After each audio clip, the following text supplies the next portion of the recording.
if you're a first-time viewer, hold on one second, there we go. If you're a first-time viewer, our platform focuses on social issues within the digital space, okay? So like social media, like Snapchat, Facebook, YouTube, all the rest, but through the lens of Christ.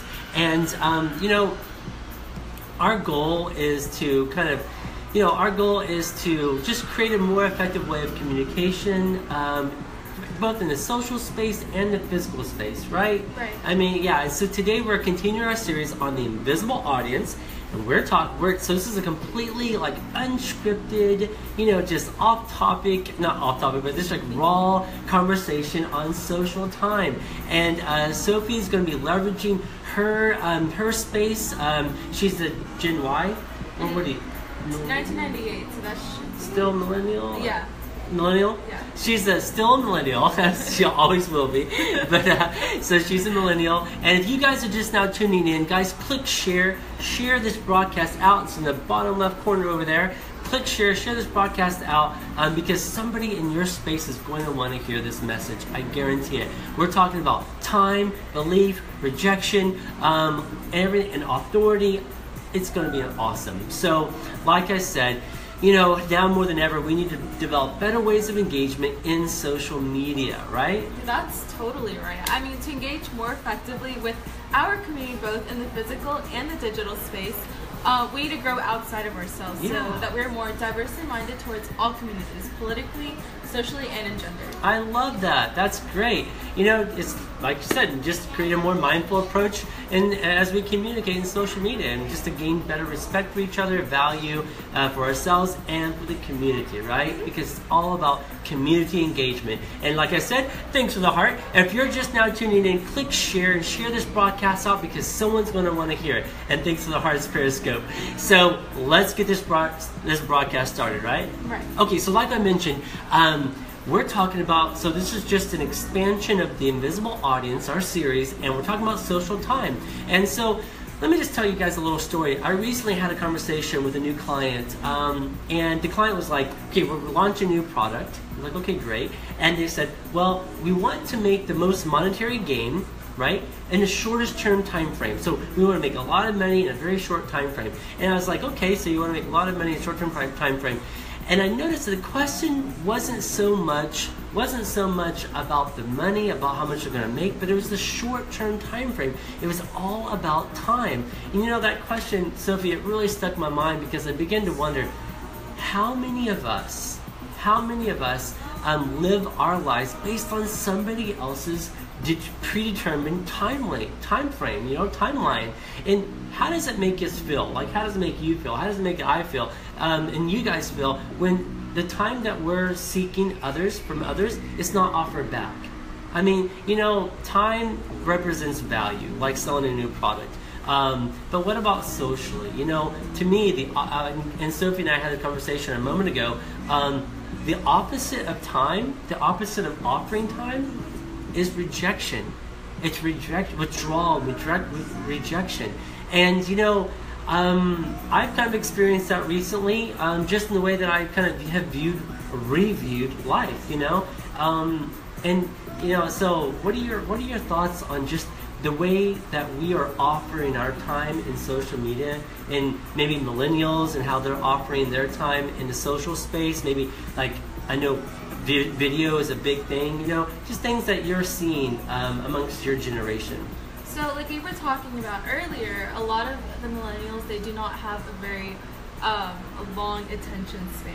That's right, they don't have a very long attention span. And I was reading online and they actually mentioned that our attention span is about 5 minutes. And if you look at big platforms like BuzzFeed and some of the platforms that you kind of see on Snapchat and stuff, most of their videos are about 5 minutes, 6 minutes, but they don't usually go past that because they understand that we're just absorbing in those 5 minutes. We're not really making our own opinions, you know, coming up with our own thoughts. We're just like sponges. We're just absorbing in those 5 minutes with our full attention. That's a good point. So they have identified that because of they're just seeking their attention, right? This in that small amount of time frame, like they're not going to be able to gain like an ambassador, like, okay, this person's going to be a long time, you know, purchaser or committed to our campaign or our platform. So they're just looking for a very short-term engagement, right? And there's no room for rejection. Oh, I love that.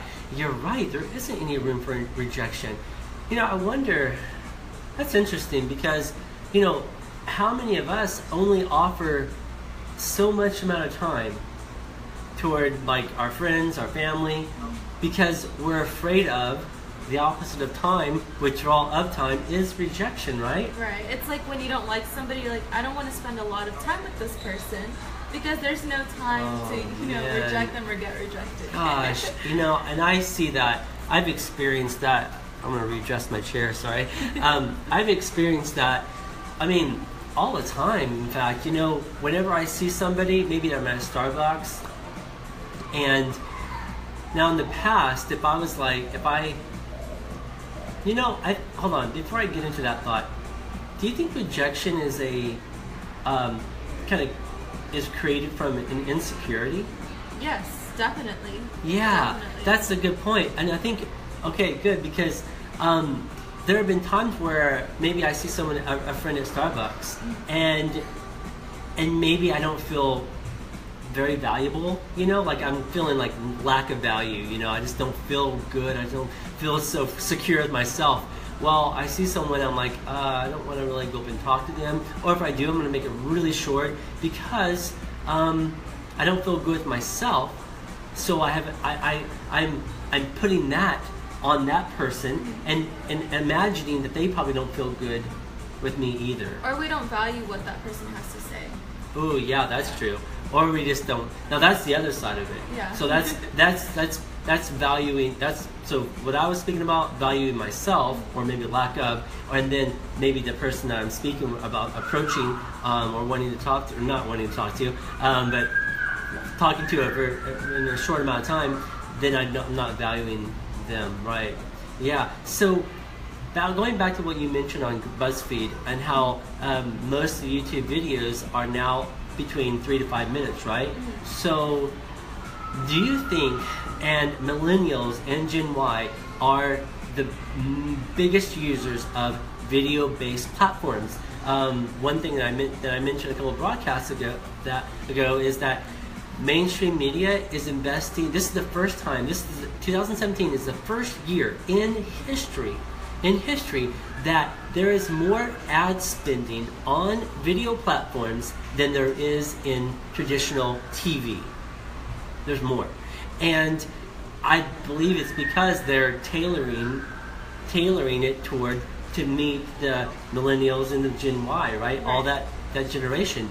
So would you say that because mainstream media is tailoring their methods of communication to meet a shorter time span, do you think that that's creating a lack of value in the way that we see ourselves? Because we're operating on these platforms, or millennials and below are operating mostly on these platforms on an hourly basis almost.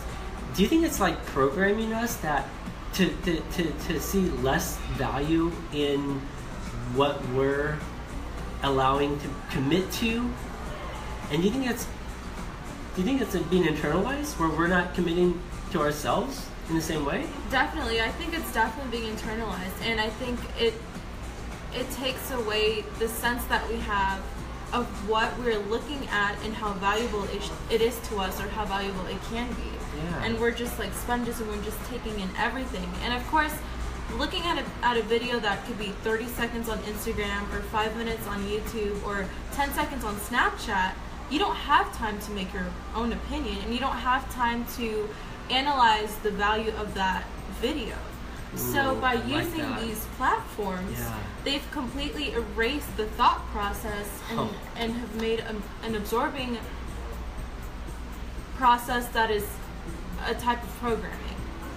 Yeah, like you said. So they've erased the thought process. Mm-hmm. Nice. That's a great way of putting that.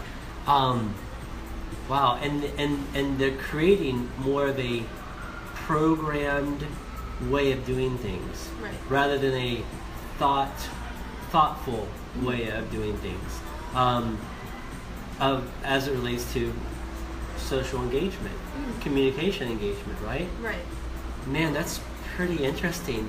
So, because of this type of society that we're now a part of, we're losing a sense of value in ourselves, right? Right. Because we're afraid of being rejected, right? Yeah. Because society is being afraid of rejection too. I mean, you know, like any type of YouTube ad or any type of BuzzFeed article that is being viewed on a video platform, you know, they're capturing a very small amount of time because they don't want us to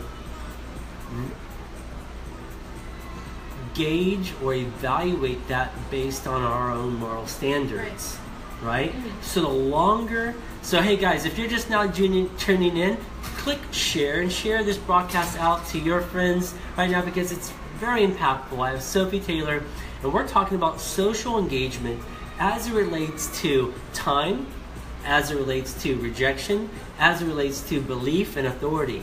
And so she's coming from the millennials perspective. She just graduated from Plano Christian Academy. Anyway, so click share this broadcast out. And now we're kind of moving on from where we place time to how we're interpreting the value of the time that we're sharing, and how that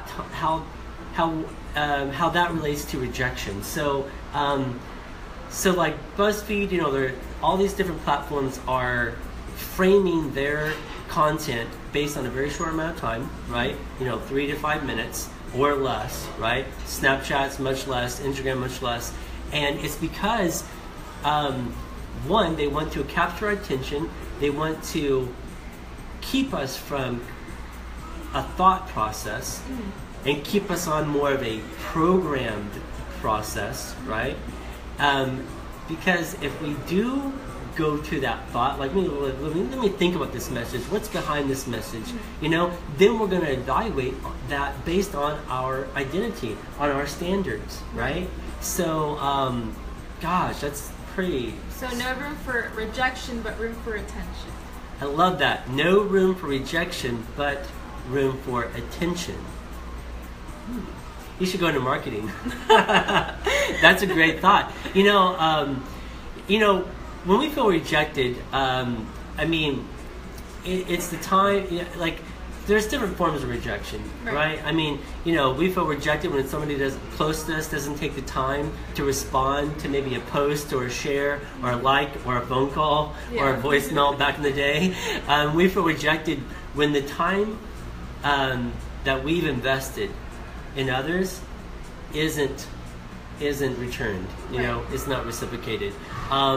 And rejection is a dangerous thing. And I feel like the social issue here is everybody wants our time, but not everybody sees the value of what time represents as it relates to our own identity, right? So for instance, like Sophie was mentioning, you know, YouTube, BuzzFeed, every platform, video platform, like social media, you know, Snapchat, Instagram, their motive behind that attention that they want to grab is based on, you know, whatever they're going to gain, whatever their gains are, whatever their intentions are. And as we offer our time, just deliberately offer our time to whatever that platform is, whatever that message is that's being conveyed on that short 30-second, 1-minute video, if we're offering that time, then we're actually authorizing them. We're giving them authority, right? Right. And we're giving them authority. But one thing Sophie mentioned before the broadcast was that many social media influencers, we don't know what's behind the message. Right. You know, so we don't know what's behind the message, whatever they're campaigning for. So like if we're on YouTube or Snapchat or Instagram, and we're looking at like some big stream medias, you know, like Lele Pons or King Bach or Logan Paul, or, you know, it could be like Ariana Grande or whatever, you know, just big influencer like that. Whenever they post something, we don't know their intentions behind the post, right? We don't know the motives behind the post. So the scary thing is when we offer our time in the way that we're engaging into that content, and we don't know the motives behind what they're offering, then we're going back to that lifestyle of we're being programmed rather than it's a thought process. You know, Right. it's, rather than a thought path, it's a program path. Right. That's pretty interesting. And I think social media, how it's built is it just shows the product. It doesn't show how the person, came up with that idea with that product. What were their intentions behind it? Like you said, what are their motives? You just see their ideas right there, and it's not. And you just have to scroll past it. You don't have to click on it. You don't have to give your permission. You don't have to sign anything. Right, that's true. You just absorb it by scrolling past it or stopping on it and saying, "Hey, I want to read this." Yeah. They're not asking for your permission. You're giving them your time by following them. Yeah. You know what I mean? And you, in a way that you are authorizing them, and you're giving them permission because you're allowing yourself to ingest that content, right? And like Sophie mentioned earlier, if you guys are just now turning in, hey, how's it going, guys? Share this broadcast out. Click share and share this broadcast out because someone's going to want to watch it. We're talking about time. We're talking about rejection. We're talking about belief and authority. And like Sophie just mentioned, if we don't know the motives behind each person's post, right? So these social media influencers, they are in a position of authority because they are being authorized by a society that is programmed to watch, and that's being how do you phrase this? They're being programmed to watch something based on, I guess, a programmed train of thought rather than a thought, like their own identity train of thought. Right? Because there's two paths right here. There's your identity and what your beliefs are and what your standards are, and then there's that program side where you're just watching to watch, right? And it's and the content is so short. Like I mentioned earlier in the broadcast, I had a conversation with a new client, and they said, okay, listen, we're launching a new product. But we want to make the most monetary gain. We want to make the most money, the most impact in the shortest amount of time. And I realized, like, wow, that is a programmed behavior. I don't know. We haven't moved forward with the product, but I don't know the behind the scenes of this product. But I thought for a second, what if this product is not a very good product for the person, right? And maybe they're creating this environment for us to view it, ingest it, see it, embrace it, and engage in it in a short amount of time, so that we don't have to put the thoughts together and evaluate if this is a good something to embrace, to ambassador, to endorse. And so how that relates to what we just spoke about, social media influencers, they're campaigning on their own behalf, on their own motives, like whatever it is that's behind the scenes, and we don't know what that looks like. So how do we find value in how do we find value in what we see, and then in the way that we see ourselves and the way we see others? And I believe we had that conversation on, it's all about self-identity, right? Yeah. And being intentional. And being intentional. Yeah. Like you said, being intentional, really questioning what you're seeing. I feel like a lot of people, including with TV, since the creation of TV, it's not so much about brainwashing. I think brainwashing might be too much of a word, or maybe like it's programming. not. I love your word, programming. Like programming. You're just sitting there and you're absorbing things, but you're not questioning what's coming at you. You're not questioning anything. You're not questioning intentions. You're not asking why you're seeing that, why it's being shown to you, what they're trying to convey to you, what their message is. Yeah. And when we are not intentional about what we're seeing, we've completely erased our own value and the value of our own time. You know what I mean? Yes. So if we're intentional with what we're watching, we're valuing both our own opinions, our own thoughts that we make with that thought process. Yes. And we're also valuing our own time by questioning what we're seeing. I love that. That's right. That's brilliant.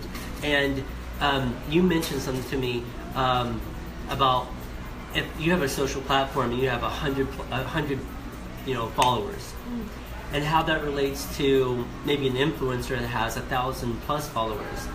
Share with me what you mentioned earlier. So I feel like a lot of younger people, maybe even people that aren't, under the age of 40. Not saying that you're old if you're over 40. Thank you, because I am over 40. But wow. That's good. Never would have known. I know. Because I'm so mature. No, just kidding. But I feel like we value numbers, the numerical value of followers. We look at a number and say, oh, this person must have something important to say because they have a larger amount of people following them. That's good. And when we look at our own number of followers, we say, what I say doesn't go very far. What I say doesn't impact a lot of people, or maybe it doesn't impact anyone at all, because the people that are following us are people that we've known maybe for a long time or we don't know at all. Yeah, sure. So I think we need to take away that numerical value and look at how each person is a canvas, is someone that you can change, someone that you can influence. One person, 3 people, 5 people, 100 people, 200 people. They're all people that you can easily change, easily influence, easily share your own opinion, even if you believe that your opinion is not that important. Because obviously it's valuable if it's coming from a person, and it's coming from a person that you know, like your followers, that they know you. Because obviously they've given you permission to influence them once they follow you. Absolutely. I love that thought. How ironic that you say that you mentioned the word canvas. I mean, we're in an art gallery, and there's so many different canvases amongst us. And how do we see our life in front of us? Do we look at it as an open canvas? Do we look at our identity as a canvas? And do we look at, I'm just going to give permission to anybody and anything to authorize and to write on this canvas? Do we look at, because that's what society, that's what the big brands and mainstream media want. They're giving a very small amount of time, 30 seconds or 30 seconds up to 5 minutes, a very short amount of time to allow us not to think about how this is applied to our canvas, but it's just programming. It's just something that we're going to ingest, and as we continue to do so, it's behavioral design. We're creating this behavior within us that it's almost like habit form, and we're not going to be able to move. It's going to be harder to move out from under it, Right. I love that canvas thought. And you're right. We do have an opportunity. Every person that's watching right now is an opportunity that, like right now, you guys are watching us. I see you watching us. You know what? Here's a good example. Click share and share this broadcast out. There's your contribution. If you're watching, share this broadcast out, because that's what we want. And I think that's what Sophie is referring to. These social media influencers that millennials and Gen Y are watching on a daily basis. They are stepping out, right? They're stepping out of their own comfort zone to campaign. Now, it may or may not be the right path, but they're doing it. They're not afraid of it. They're stepping out and they're just going forward. And because there's one thing, and we had this conversation earlier. I was like, okay, what's the difference between like a person that has 25 followers and a person that has 1,000, 2,000 followers? What's the difference? And we're thinking about this for a second, and one word came to my mind, one word, and it was identity. That person with the more followers that is actually leveraging their social platforms, maybe in a bad way, maybe in a good way, maybe just to monetize it, to promote products. They have found one thing, and it's a signature. They have found their identity. Like there's something special about them. If you look at any actor, you look at any comedian, if you look at all the art behind us, every piece of art behind us is not the same piece of art. Right. Its canvas is different, right? And just like this art, just like each one of us, and just like these social media influencers that have thousands of viewers and followers, they have found something unique about them that they're leveraging, right? Mm-hmm. And that is where we kind of bring this full circle back to Christ, right? Back to God, who, for us as Christians, we believe that we are created unique. We are created, and we are individually made, and we're created to make this unique contribution in our own signature, in our own style, in our own way. Mm-hmm. And when we step out into that, when we step outside of our comfort zone and step into those shoes, into the shoes that we're called to be, then we're gonna find that value in ourselves, and we're gonna be able to separate and determine, hey, what society is putting in front of us, and then measure that on, okay, who we are called to be, who we see ourselves to be, and are we going to be an endorser of this or not? I think that's the separator, right? Yeah, definitely. Yeah. Kind of going off of what you said, the people with larger numbers, there's no difference between you and that person other than they have a couple more people giving that authorization to listen to them. That's right. They've realized the worth of their platform. They've realized the worth of their own opinions. Yes. And they've realized the worth of the people around them and how they can be easily influenced and how they can either share their own opinions, sell a product, sell an idea, you know what I mean? And they've realized the value of everything around them, including themselves, and that's where it started. And I guess we were talking about the value of a person and where does that come from? Yeah. And how do we realize that? Yeah, that's a great point.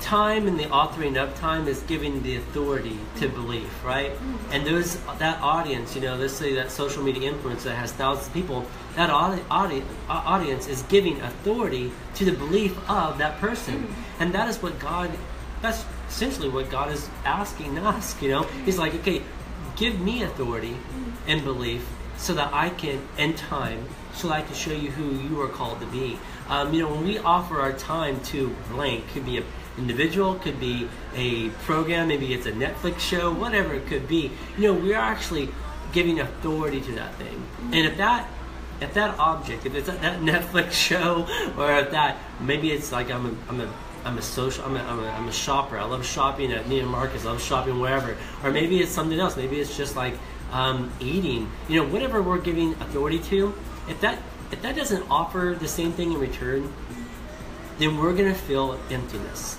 Right. We're going to feel emptiness. And when we offer our time, our belief, our authority to someone without receiving it in return, that's what we're going to feel. We just have to stop chasing the acceptance. And that's really what this is all about. We're chasing the acceptance of a blank, right? We're chasing the acceptance of this society that's put in front of us. And we need to start seeing the value in where we're placing that authority, Right. I love that. It's just living a life of authority. And authorizing, just being better authors of our time, of our belief, and anything, Right. Good. I guess it's just really writing your own story, writing your own opinions, coming up with your own thoughts instead of letting someone else do that for you. And absolutely. Like we were talking about, God really wants to use our hearts and our heads and not our feet and hands, just like in the story of Mary and Martha. Yeah. And I mean, like you said, Martha followed Jesus in a very physical way. That you could see she did. her following her faith manifested physically, but Mary served Jesus in a heart and mind kind of way, internalized. But Mary rested in her grace because of her belief, because of her faith. The evidence of belief is rest. You know what I mean? It's through belief that enables us to understand the things that are happening around us. We don't have to be bewildered. We don't need to be swayed this way and that, but we can instead rest and understand that there's something much bigger than us and something that is our foundation. Right, I love that. I love that word foundation. And that foundation to me is, it's our identity. It's, the value that we see in ourselves. And where we place our value. Sophie made a great point a second ago regarding the story of Mary and Martha when Jesus came to their home and they were serving him a dinner. And like you said, Martha served Jesus in a very different way, with her physical, like with hands and feet and preparing. And Mary realized what was in front of her, and she sat and rested. She rested in the grace of what was in front of her, right? And that kind of comes full circle to how we view ourselves. Do we view ourselves as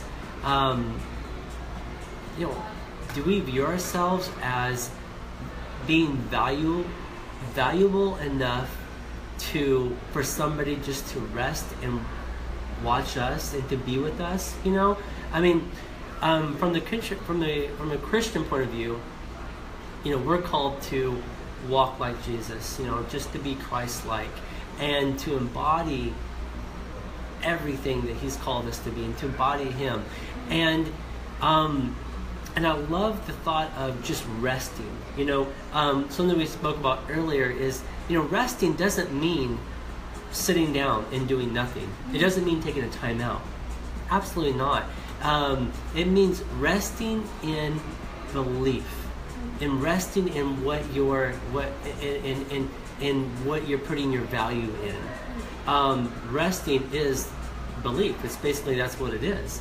And believing in ourselves allows us to have a rested spirit, not to be restless, Right. and I think that's really kind of what society is doing right now, in the way that they're framing all of the content that we're seeing. It's in such a short amount of time that they're only holding our attention to keep us restless, Right. for the next one, and restless for the next one, right? Now, if every piece of content was 10 minutes long, man, we're going to sit there and go, well, is this a really good use of my time? Right.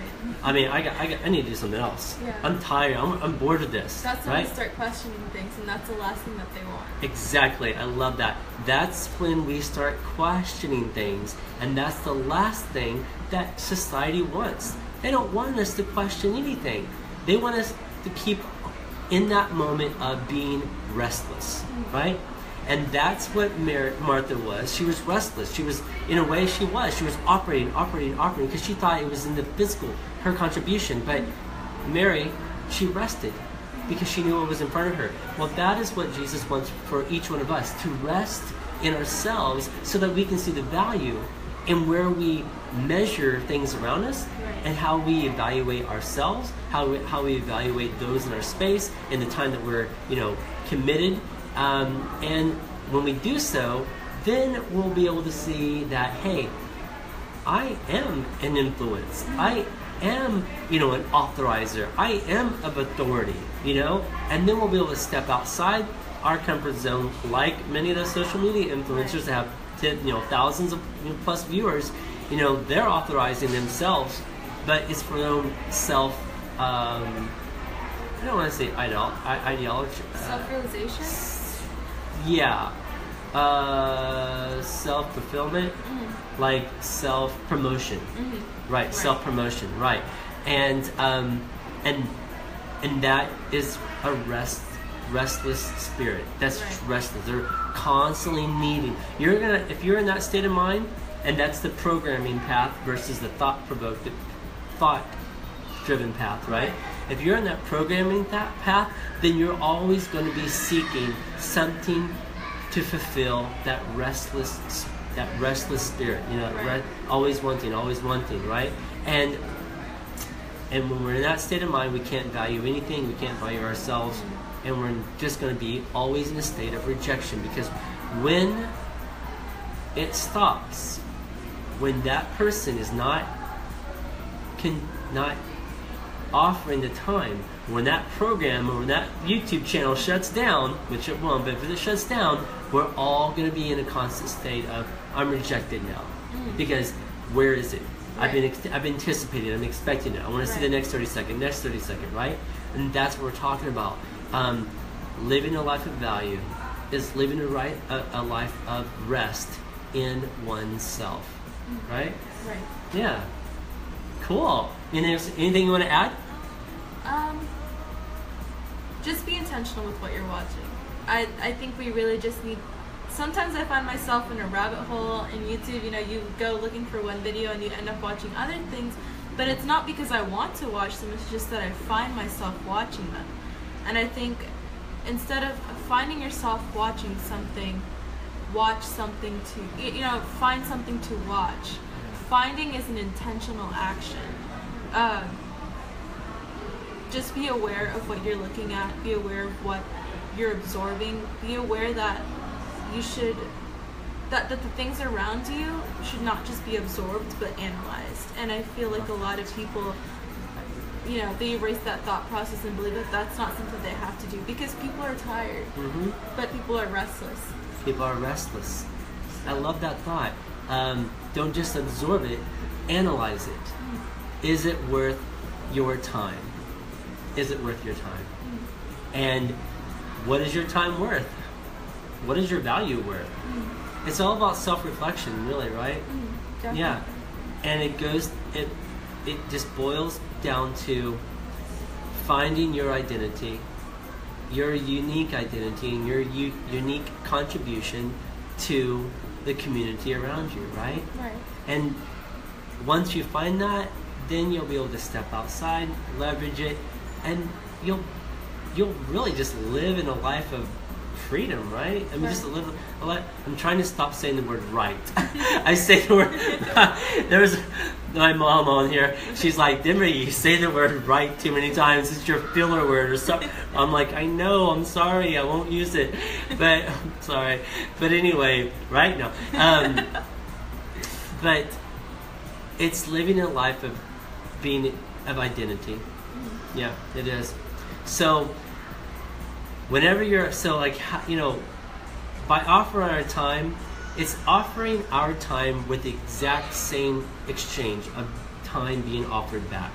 And if whatever you're doing, whatever you're offering, whoever you're offering it to, if there's not an exchange of being offered back, then you know that the intentions behind that other individual or other object or other whatever it might be, you know that it's not healthy. It's not healthy, right? Dang it! I said it again. I mean, like you said, one side. That's not an exchange if it's one-sided. If it's one-sided, obviously they're not trying to gain any kind of feedback or analyzing your opinions from you. Right. Like you said, they've erased the thought process. Yes, that's a good point. Good. So it's a program path versus a thought path, and that's where it all begins, guys. Self-identity, right? Right. Darn it. What's another word for right? Amen. Correct. Good. Good. You know, I think it's okay. All right, guys. Well, that's pretty much it, guys. If you're just now tuning in, click share this broadcast out because, wow, we just had a very in-depth conversation on time, rejection, authority, and belief. And it was engaging, and we went full circle, and it was all about where we're offering our time, and it came down to: are we the authors of our own life? Are we authorizing the time within ourselves? What are we authorizing? Where are we spending our time in ourselves, investing? That's where it begins, right? Right, definitely. Right. All right, guys. Well, that's a wrap. I'm gonna turn off the tunes, and it's awesome, Sophie. So good to have you on. Good luck at Oral Roberts University. You're gonna do amazing. You guys are awesome, and that's it. Well, guys, we'll see you next time. Bio Meets Life. Have a good weekend and happy Memorial Day. Bye. All right, we'll see you guys later. Be sure to share this broadcast out, and we'll see you next time. Bio Meets Life. All right, see you guys.